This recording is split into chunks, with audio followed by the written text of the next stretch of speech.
시청자 여러분 안녕하십니까. 지금부터 전옥현의 안보정론을 시작하겠습니다. 이번 첫 번째 소식으로는 서울시장 이제 출범한 지 한 달이 조금 이제 지났지 않습니까? 최근에 오세훈 서울시장이 본인의 유튜브 채널을 통해서 최근 한 달 동안에 제일 잘한 것이 뭐냐, 이런 시정사업에 대한 이런 평가를 좀 주변으로부터 많이 들었다고 합니다. 그런데 그 중에서 제일 잘했다는 얘기가요, 유치원 무상급식, 그 다음에 어린이집 급간식비 현실화 문제를 꼽고 있습니다. 그래서 본인이 한 것 중에서 주변에서 이렇게 제일 잘했다는 얘기를 듣고 있다. 그러면서요, 이 과거에 무상급식 반대를 했던 상황을 봤을 때 그런 측면에서 많은 분들이 다소 의외로 받아들이는 것 같고, 사실 오해가 많은 상황인데, 옛날에도 부자에게 줄 돈이 있으면 그 돈을 돌려서 가난한 분들에게 좀 더 지원하자, 이런 뜻이었을 뿐이다. 그러니까 결국 오세훈 시장이 그동안에 주장한 것이, 이 오세훈식 즉 복지정책의 핵심은 하후 상박이라는 거지 않습니까? 그렇기 때문에 이 옛날에도 이 무상급식 반대했던 것은 하후 상박의 이 연장선이었었는데, 결국은 이번에 전부 이 무상급식을 전원에게, 즉 부의 많고 적음에 가려짐 없이 전부, 즉 보편적 이 복지 개념으로 이 받아들여서 시행을 했다. 이런 지금 얘기를 하고 있어요. 그렇기 때문에 이제는 무상급식 이렇게 다 받아들인 것은 그동안에 서울시에서 해왔던 정책의 연장선상에서 이 안정적인 뭐라고 그럴까요? 이 행정을 펴겠다는 그런 의미의 일환이다. 그렇게 얘기를 하고 있습니다. 즉 이미 이 무상급식이라고 하는 것이 정착된 상황이기 때문에 이 정착된 상황에 변화를 주고 싶지 않다, 이런 얘기고, 그 다음에 또 하나 무상급식과 더불어서 이 어린이집 급식비, 간식비 현실화를 위해서 서울시가 적극적으로 이 예산 추가 배정을 추진하고 있는 것, 이런 것도 굉장히 잘한 정책으로 평가를 받고 있다고 밝힌 바 있습니다. 그런데요, 이러한 이 오세훈 시장의 발표와 관련해서 이 박영선 전 후보가 또 강력히 비판을 하고 있습니다. 이러한 오 시장의 이 정책이라고 하는 것은 시대 흐름으로 볼 때 10년 늦게 따라가는 것에 불과하다, 이렇게 평가절하고 있어요. 이 얘기는 2011년도에 이것이 이제 그야말로 주민투표에 붙여져 가지고 실패가 된 정책이지 않습니까? 그러니까 오늘이 지금 현재 2021년도니까 10년이 걸렸다 이거죠. 오세훈 시장이 반대하다가 이것을 적극적으로 추진하는 것이.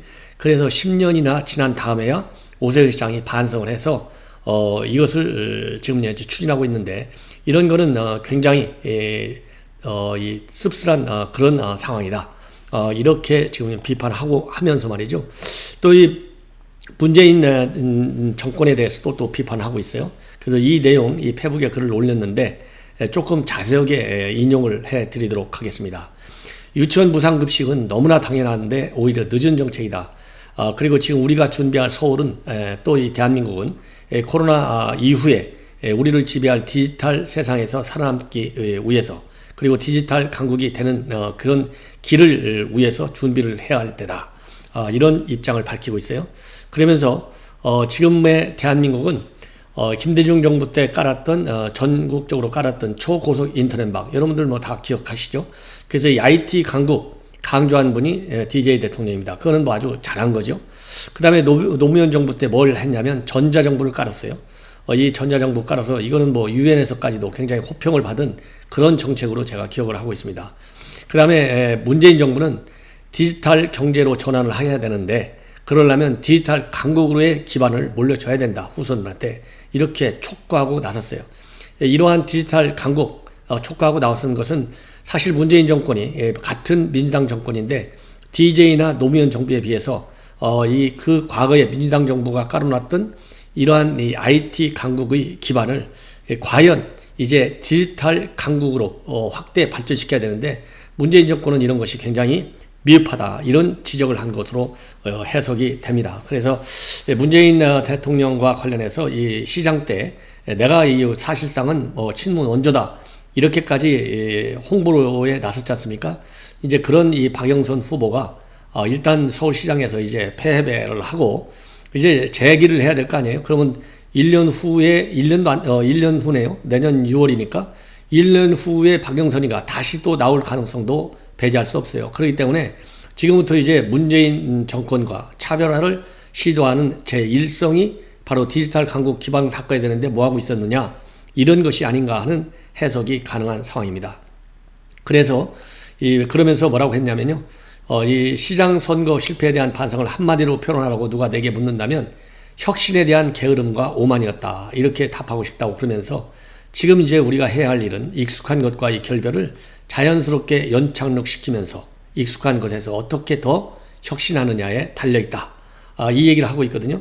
이 얘기는 결국 익숙한 것과의 결별을 해야 된다. 이 얘기는 결국 뭡니까? 현 문재인 정권이 그동안에 얼마나 국정농단 폐해다 하면서 전부 과거로 돌아갔지 않습니까? 그러면서 미래를 위한 혁신하는 게 없었어요. 전부 과거, 이거를 사법적 재단으로만 처리하다가 결국 딱 터진 게 윤석열 사태가 아니겠습니까?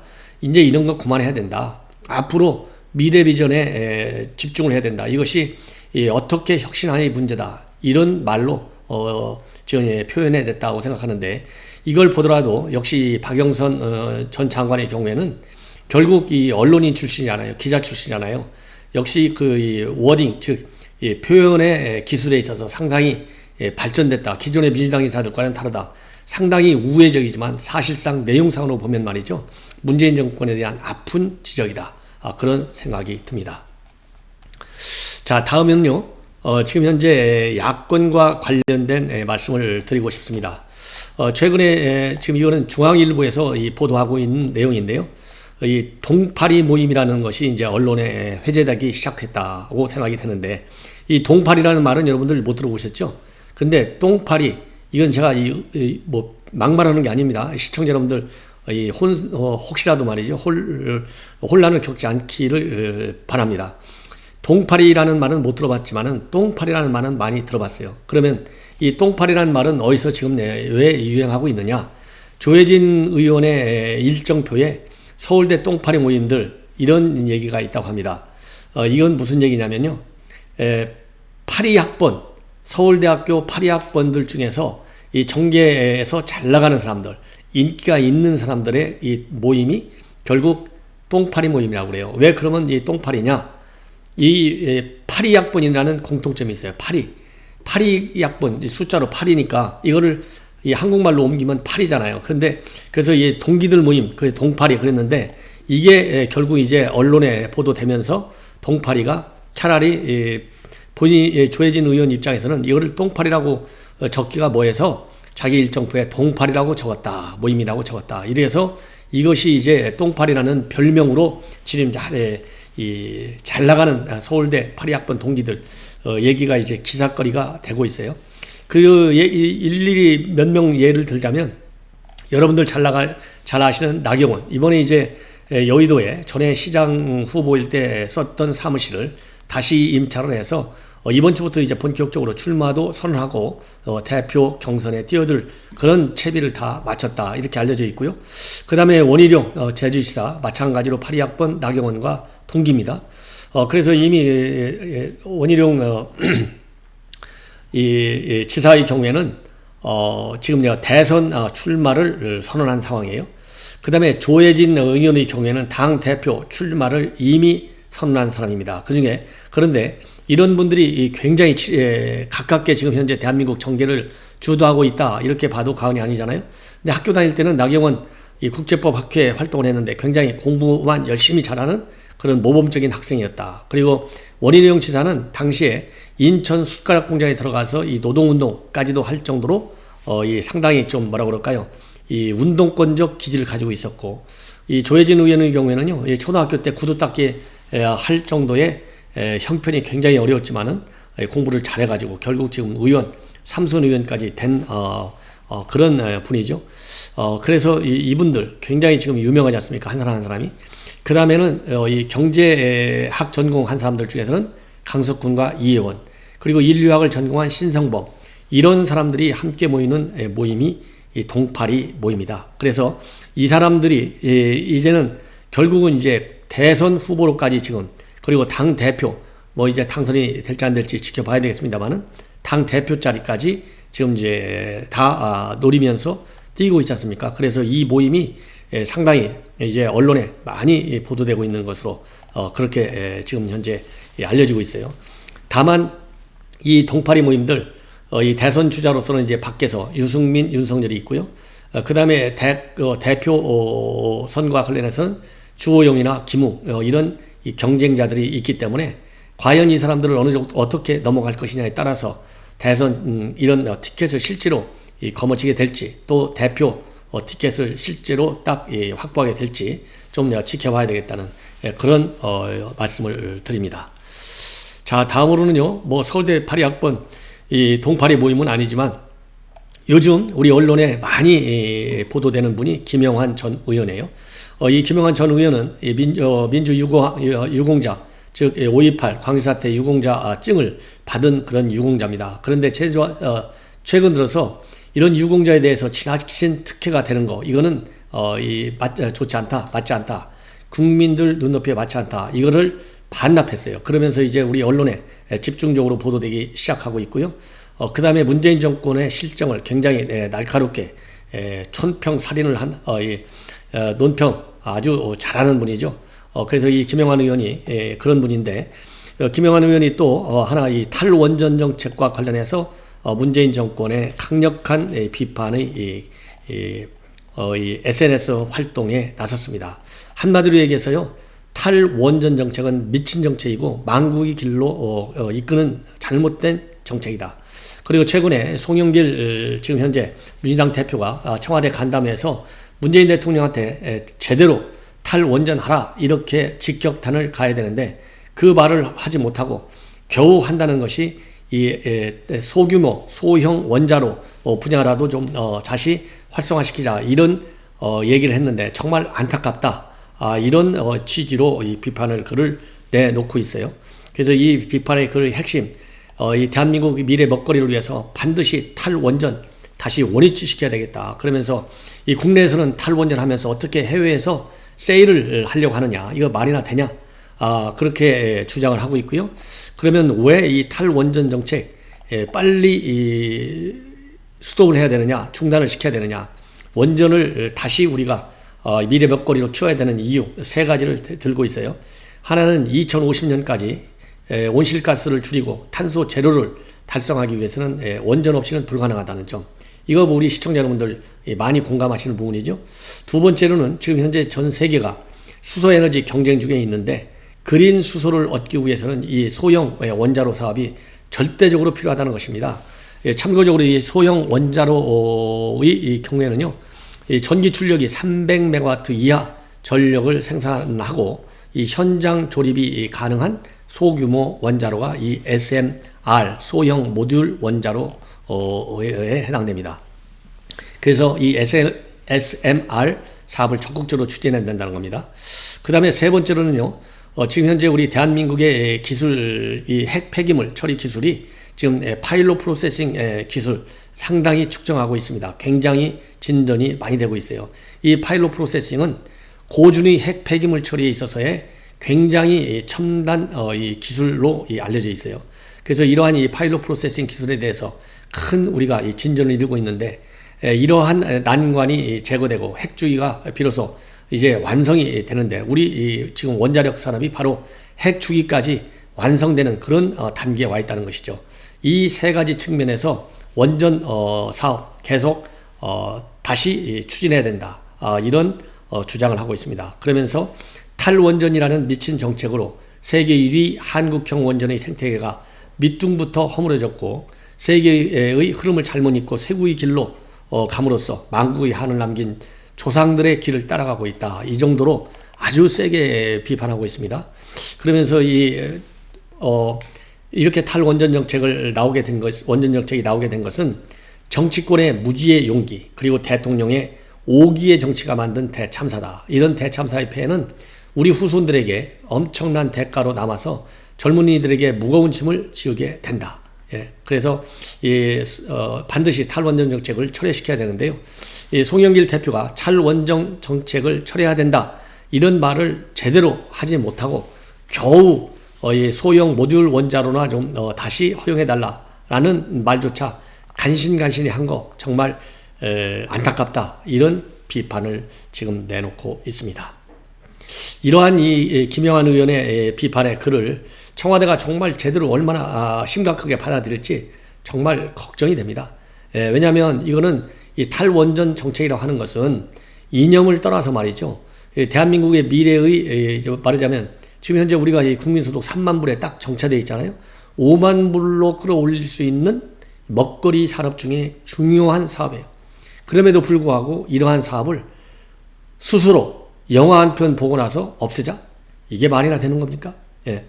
이런 것들이 말이죠. 지금 오늘 이 강천석 칼럼을 제가 하나 소개해 드리고 싶은데요. 이 강천석 칼럼 15일자 이 칼럼입니다. 이 뭐라고 되어 있냐면 대통령 영영 그럼에도 불구하고 이 정치학 못 깨치나. 그러니까 이 과거 대통령들 보면 이 자기 진영에서 생각하는 거와는 달리 그야말로 국가의 미래를 위해서 과감하게 꺼낸 자기 진영들에게는 인기가 없지만은 국가를 위해서 국민을 위해서는 꼭 필요한 정책은 시행했다 이거예요. 그 앞에 넣은 수식어가 뭐냐면 그럼에도 불구하고 이러이러한 정책은 해야 되겠습니다.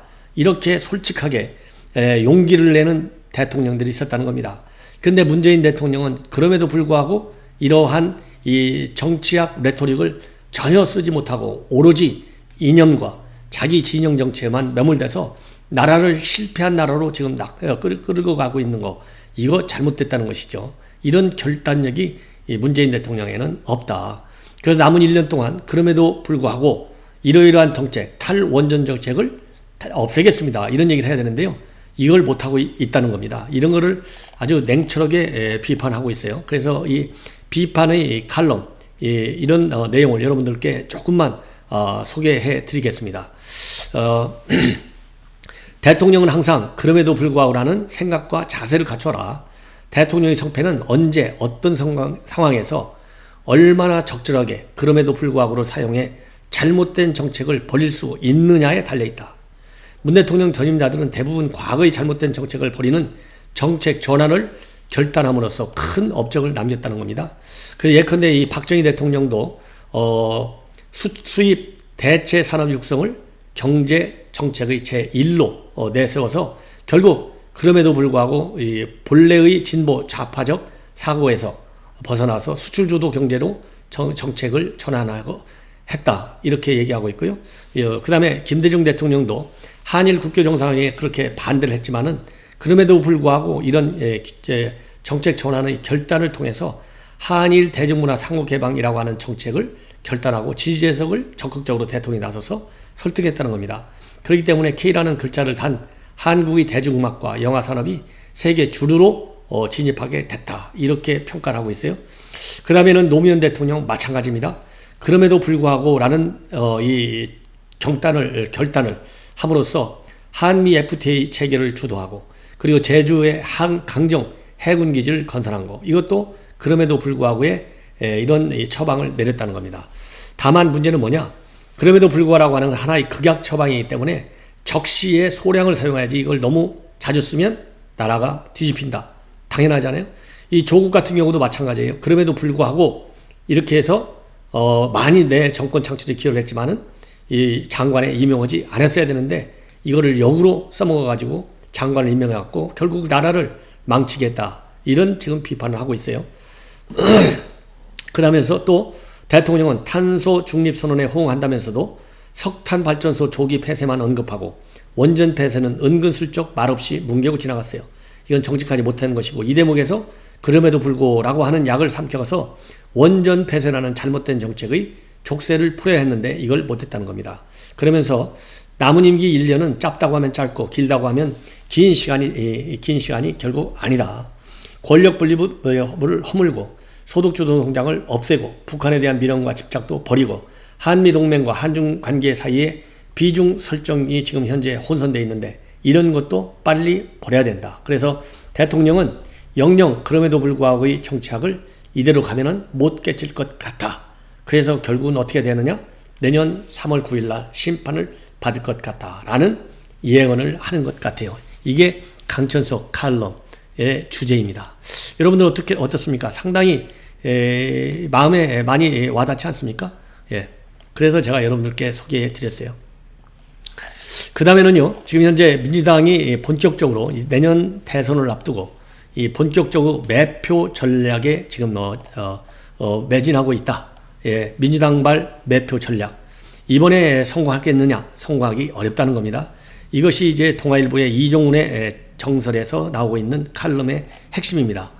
그래서 여러분들 대표적인 것이 지난 보궐선거 때 가덕도 신공항 무려 28주나 된다는 거 아니에요? 가덕도 신공항 가지고 부산 표가 왔습니까? 안 왔잖아요. 그 다음에 또 얘기하는 것이 문재인 대통령 울산의 부유식 해상 풍력단지 건설하겠다는 거예요. 이거 예산이 2030년까지 무려 36조 원이 들어가요. 자, 이거는 4대강 사업 14보다도 14억 원이 더 들어가는 이런 매표 전략입니다. 그 다음에 또 어떤 전략이 있느냐? 전남 신안에서 최근에 열렸던 세계 최대 해상 풍력단지 사업, 이거 48조가 들어가요. 그 다음에 또 충청도에도 마찬가지입니다. 이러한 이 풍력 사업과 관련된 수십조짜리 이런 이 매표 전략들이 과연 먹히겠느냐? 이런 지적을 이종훈 정치경영 컨설팅 대표 정치학 박사인데요. 이분이 칼럼을 통해서 지적하고 있어요. 이러다 보니까 최근에 이재명, 이낙연 그리고 정세균까지 나서서 이런 돈 풀기 포퓰리즘 정책에만 매달리고 있다. 그래서 최근에 이재명 지사 뭐라고 그랬어요? 고졸하고 취업하는 학생들한테 세계 여행 경비 1,000만 원 주겠다 얘기했지 않습니까? 그 다음에는 이낙연 대표는 또 뭘 제기했어요? 사회 출발 자금으로 제대하는 군인들한테 3,000만 원을 주겠다. 그리고 또 이 정세균 총리는 또 최근에 뭐라고 그랬습니까? 직업 능력을 개발할 수 있도록 평생 2,000만 원을 지원해 주겠다. 이런 얘기를 지금 꺼내들고 있어요. 그래서 대한민국이 굉장히 어려운 길에 지금 진입하고 있는 것이 아니냐, 이런 비판을 지금 하고 있는 겁니다. 자, 이제 마지막으로 이 한 뉴스 하나만 더 소개시켜 드리겠습니다. 유시민이가 이제 결국은 유시민 이사장이죠. 이제 법정에 서게 되었습니다. 그 이유는 바로 뭐냐? 유시민 재단의 유시민 이사장이 노무현 재단 구자, 그리고 본인의 구자, 검찰에서 구자 말하자면 열어봤다는 것이죠. 불법 사찰했다는 겁니다. 이거를 주장해 가지고 한동훈 검사장이 명예훼손 혐의로 5억 원짜리 소송을 제기했어요. 그렇기 때문에 이제 법정에 서게 됐습니다. 근데 이제 중요한 것은 이러한 이 주장을 본인의 유튜브 채널을 통해서 주장을 했어요. 그러다 보니까 이제 요즘 이 유튜버들이 잘못된 이 보도를 해서 고발당하는 사례가 굉장히 늘어나고 있다. 대표적인 분이 바로 또 이제 가세연이다. 그래서 가세연에도 수십 건의 이 고발 사건이 지금 계류되어 있다는 것이죠. 그러다 보니까 지금 현재 이제 법조계에서 말이죠, 이 변호사들에게는 새로운 이 유튜버들에 대한 이 고소 고발 사건, 손해배상 소송이 새로운 이 먹거리로 등장하고 있다는 그런 보도가 나오고 있습니다. 그런데 지금 현재 한동훈 검사장이 유시민 이사장한테 5억짜리 손해배상을 했는데, 지금 법조계에서는 이건 지나치게 많은 액수다. 그렇지만 문제는 뭐냐? 이 피해액 산정이 굉장히 지금 유튜브를 통한 경우에 굉장히 어렵다는 겁니다. 그렇기 때문에 앞으로도 상당한 이제 연구가 필요하다. 그래서 지금 여당에서는 말이죠, 이런 유튜브를 통한 이 사실의 왜곡, 그 다음에 허위 사실 유포, 이런 거를 막기 위해서 이 관련 법안을 만들고 있는데요. 지금 현재 국민의힘에서 강력히 반대를 하고 있다고 합니다. 왜냐하면 이런 잘못된 보도에 대한 법률적 피해 구제는 이미 기존 법으로도 충분한데, 별도의 법을 만드는 것은 언론에 재갈을 물리는 것밖에 되지 않는다. 그래서 이거는 이중 처벌의 소지가 있다. 이렇게 해서 지금 반대를 하고 있다는 소식을 전해드립니다. 시청자 여러분, 이것으로 제 방송을 마치고요. 또 이어서 중요한 뉴스 소개해 드리도록 하겠습니다. 대단히 고맙습니다.